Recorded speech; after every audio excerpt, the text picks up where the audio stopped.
partai pemenang kedua pemilu berkenan mendatangi. Kalau di tempat lain mungkin kita diminta yang ke sana, kalau perlu sambil merangkak. Kalau di sini malah Pak Prabowo yang berkenan hadir mendatangi kami di kantor PSI. Buat kami ini sebuah kehormatan dan menunjukkan bahwa Pak Prabowo adalah seorang yang rendah hati. PSI, seperti teman-teman tahu, kami tokoh yang kami kagumi adalah Pak Jokowi. Kami ingin melihat keberlanjutan dari program-programnya Pak Jokowi, dan oleh karenanya kalau teman-teman tanya gitu ya, apakah sudah mengerucut kemana-kemana, PSI siap bergerak sesuai dengan arahan Pak Jokowi, tapi kayaknya akhir-akhir ini sudah makin kelihatan tondo-tondonya.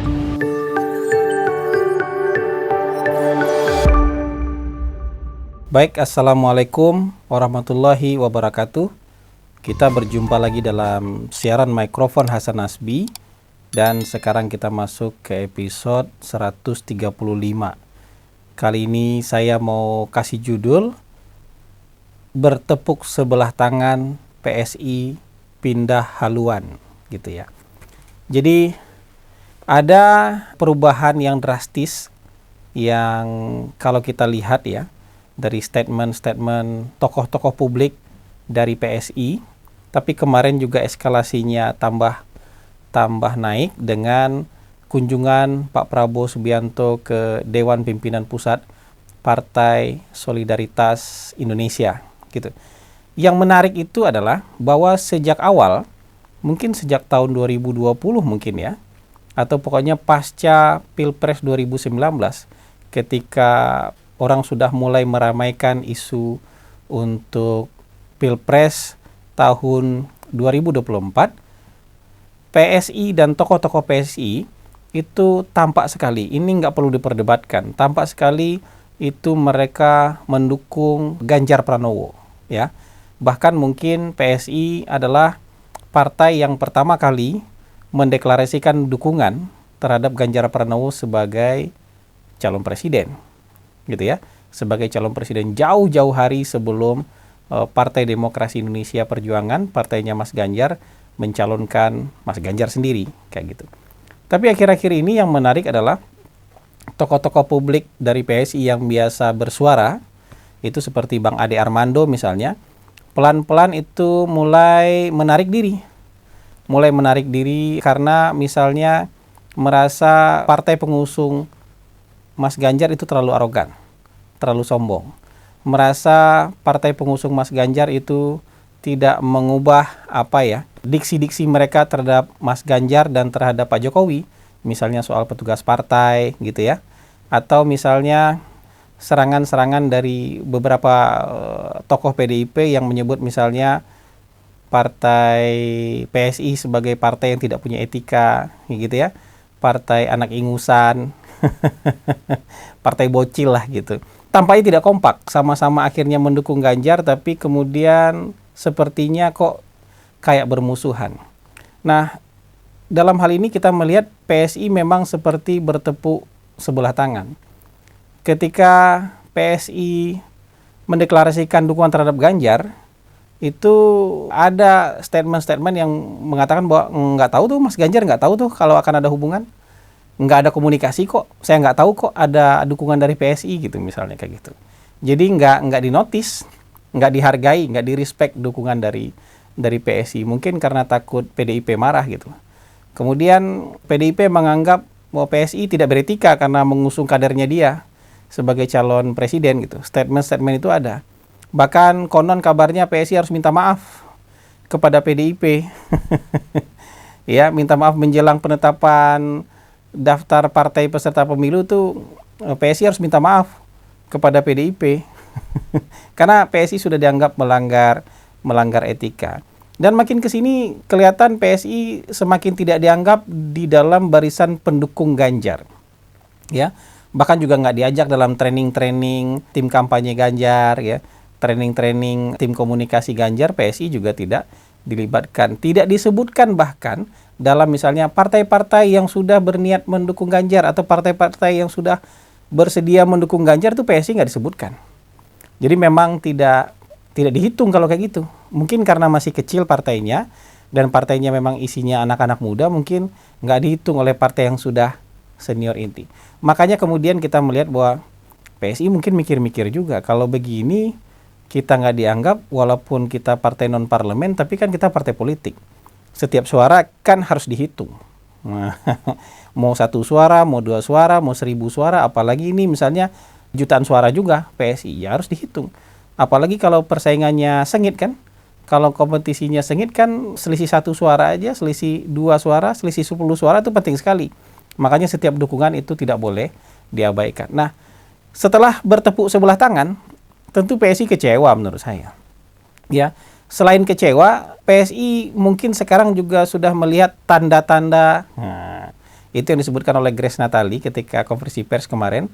Ya, kami tegak lurus dengan Pak Jokowi, tapi makin kesini kami makin melihat tanda-tandanya. Nah, mungkin juga PSI melihat tanda-tanda bahwa Pak Jokowi juga merestui Pak Prabowo. Atau mungkin dalam penilaian yang ekstrim dari saya, mungkin Pak Jokowi memang sudah perintahkan. PSI yang tegak lurus sama Pak Jokowi ini memang sudah diperintahkan dan diplot untuk berada di barisan Pak Prabowo. Jadi kalimat pamungkasnya belum keluar aja, tapi perintahnya sudah ke sana. Dan menurut saya, walaupun mungkin dari hati kecil teman-teman PSI ini yang karena sudah cukup lama juga mungkin tidak simpatik sebenarnya dengan Pak Prabowo. Bahkan sebagian ada yang membuli Prabowo dalam statement atau dalam konten-konten video mereka, tapi mau nggak mau ini kan keputusan organisasi, ya kan? Kalau sudah jadi keputusan organisasi, ya apalagi keputusan organisasi yang mendapatkan perintah dari Pak Jokowi. Nah, kalau begitu ya mereka harus tegak lurus dong. Nah, kayak gitu. Jadi berputar haluan ini ya memang harus mereka lakukan. Tapi sebenarnya berputar haluan ini tentu hati tetap berat kalau Pak Prabowo tidak melakukan sesuatu. Nah, dalam hal inilah tingkat kematangan, kenegarawanan, ya, kerendah hatian, dan kedewasaan Pak Prabowo dalam politik akhir-akhir ini memang menunjukkan power yang luar biasa. Ya, Pak Prabowo sebagai ketua partai pemenang kedua pemilu, sebagai capres terkuat hari ini, datang sowan bersilaturahmi ke partai anak muda yang usia partainya baru seumur jagung, isinya anak-anak muda dalam politik dan belum duduk di parlemen. Kita kan jarang menemukan ada politik yang seperti ini. Yang biasanya kan yang muda datang ke yang tua, yang kecil datang ke yang besar. Gitu. Tapi kali ini kita melihat capres terkuat. Ya kan? Capres yang harus didatangi oleh banyak orang, ini dia yang datang ke PSI. Ini yang disebut dengan power of silaturahmi. Kerendah hatian itu nggak akan membuat kita terhina. Ya, kedewasaan, kematangan, kebesaran hati nggak akan membuat kita terhina. Justru ini akan memberikan sebuah kekuatan bagi orang lain yang tadinya merasa berat. Aduh, alasannya apa ya kita mendukung Pak Prabowo? Tapi setelah ketemu dengan Pak Prabowo, tiba-tiba mereka jadi lega. Mereka merasa banyak kecocokan. Ya kan? Mereka merasa, wah, lempeng nih gitu. Mereka merasa lega nih. Kita nggak perlu ngerasa malu, ngerasa bersalah, ngerasa nggak konsisten kalau seandainya nanti kita mengusung Pak Prabowo. Karena di samping Pak Jokowi juga memberikan blessing kepada Pak Prabowo, silaturahmi yang dilakukan oleh Pak Prabowo itu kan tentu mengharukan bagi mereka. Kan nggak kebayang sama mereka ada partai lain yang sudah jauh lebih senior, bahkan mungkin partai yang sangat kuat datang ke kantor mereka. Nggak kebayang sama sekali buat mereka tuh. Tapi ini dilakukan oleh Pak Prabowo. Memang Pak Prabowo sudah banyak melakukan ini. Ya, hari ini kalau di kalangan militer kan yang paling tinggi level kedudukan politik kan Pak Prabowo per hari ini. Tapi dia datang kok ke semua senior-senior dia yang hari ini level politiknya dan level kekuasaannya ya sudah jauh di bawah Pak Prabowo. Datang bersilaturahmi untuk menunjukkan keseriusan soal persatuan. Datang ke Pak Agung Gumelar, datang ke Pak Tri Sutrisno, datang ke Pak Wiranto yang kemudian dibalas dengan kunjungan balik oleh Pak Wiranto, datang ke Pak Subagio HS, bahkan terakhir datang ke Pak SBY ke Pacitan. Pak Prabowo datang ke Pacitan menemui Pak SBY. Sowan, ini memang move politik, tapi move politik ini nggak mudah dilakukan kalau kita nggak punya kebesaran hati. kita nggak punya kelapangan hati. Bagaimanapun dalam adab politik Indonesia biasanya yang muda menghadap yang tua. Ya, yang lebih rendah pangkatnya menghadap yang lebih tinggi pangkatnya. Yang lebih rendah powernya menghadap yang lebih tinggi powernya. Yang lebih kecil partainya menghadap kepada yang lebih besar partainya. Pak Prabowo menabrak itu semua. Dia yang datang hari ini, bahkan datang ke PSI. Buat PSI itu pasti mengharukan. Buat orang seperti Bang Ade Armando yang kencang sekali, kritis sekali terhadap Pak Prabowo selama ini juga hal yang mengharukan. Apalagi ketika disamperin sama Pak Prabowo videonya. Ya, dia bilang, saya nonton video Anda.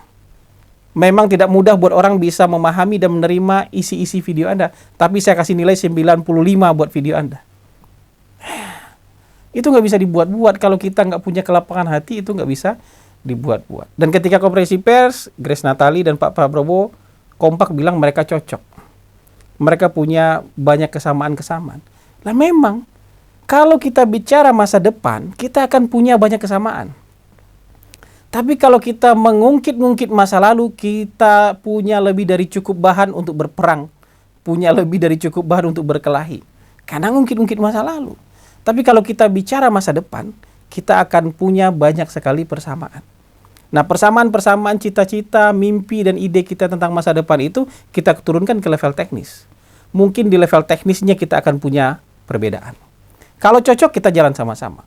Kalau tidak cocok caranya, ya kita nggak jadi jalan sama-sama. Tapi bahwa imajinasi kita soal Indonesia yang lebih baik, Indonesia jadi negara maju, ya, Indonesia jadi negara yang dengan berpenghasilan tinggi, keluar dari middle income trap, jadi negara industri maju, negara yang sejahtera dan lain-lain, itu kita nggak akan berdebat. Karena kalau bicara masa depan, kita akan punya banyak sekali kesamaan. Di level teknisnya kita akan punya perbedaan. Bagaimana cara ke sana? Roadmap-nya gimana? Strateginya gimana? Ya, berapa tahun target kita untuk mencapai itu? Mungkin kita akan punya perbedaan. Kalau perbedaan-perbedaan ini sangat dalam, jurang perbedaannya, ya kita beda cara. Kita akan berkompetisi. Tapi kalau perbedaan-perbedaan ini, ya perbedaan tipis-tipis saja, bahkan lebih banyak juga persamaan dalam hal teknis, mungkin kita akan bisa satu kapal bersama. Nah, ini yang saya lihat ketika Pak Prabowo, ya, dengan rendah hati mendatangi anak-anak muda, kata Grace Natali, ya kami terharulah. Bocah-bocah ingusan gini didatangi oleh Pak Prabowo. Mereka bicara tentang masa depan, mereka akan punya banyak persamaan. Soal teknis pun saya yakin punya banyak kesamaan. Jadi kalau menurut saya hari ini, berputar haluannya PSI ini bukan karena mereka tidak konsisten. Tapi karena mereka merasa dukungan awal mereka tidak mendapatkan sambutan seperti layaknya sebuah dukungan. Nah, kalau untuk sebuah dukungan aja, mereka harus bertepuk sebelah tangan, belum berkuasa ini orang. Apalagi nanti sudah berkuasa. Makin gak tersampaikan aspirasi mereka.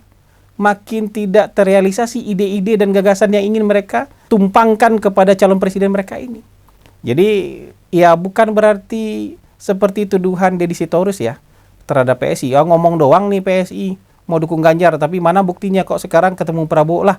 Kemarin-kemarin mereka mau dukung nggak diterima. Ya kan? Hari ini ya mereka milih putar haluan, menurut saya wajar. Bukan soal nggak konsisten. Orang yang kalau ditolak terus-menerus ya wajar putar haluan. Dia cari pindah ke lain hati, kenapa enggak? Anda nggak hargai dia selama ini. Jadi begitu ya. Buat saya selamatlah sama PSI. Maksudnya ini nggak ada benar dan salah. Ya, mendukung Ganjar itu juga nggak salah, mendukung Pak Prabowo itu bisa jadi benar. Ya, tapi bahwa di mana PSI bisa lebih nyaman, di mana PSI bisa lebih menyampaikan idenya, ketemu langsung sama orangnya, bisa menumpangkan cita-citanya kepada calon presiden itu secara langsung, ya mungkin itu yang lebih mereka pilih, ya kan? Sebenarnya kan mereka nggak akan nolak juga kalau tiba-tiba Mas Ganjar datang silaturahmi ke DPP PSI, pasti mereka nggak akan tolak. Tapi Mas Ganjar berani nggak? Izinnya panjang nggak kalau mau datang ke PSI kan gitu. Jadi gitu. Mungkin itu saja yang bisa kita bahas ya. Ya menurut saya PSI sekarang sedang berada atau sedang memutar balik haluan menuju jalan yang benar. Jadi pertahankan haluan baru ini. Terima kasih. Wabillahi taufik wal hidayah. Wallahu muwafiq ila aqwamit thoriq. Wassalamualaikum warahmatullahi wabarakatuh.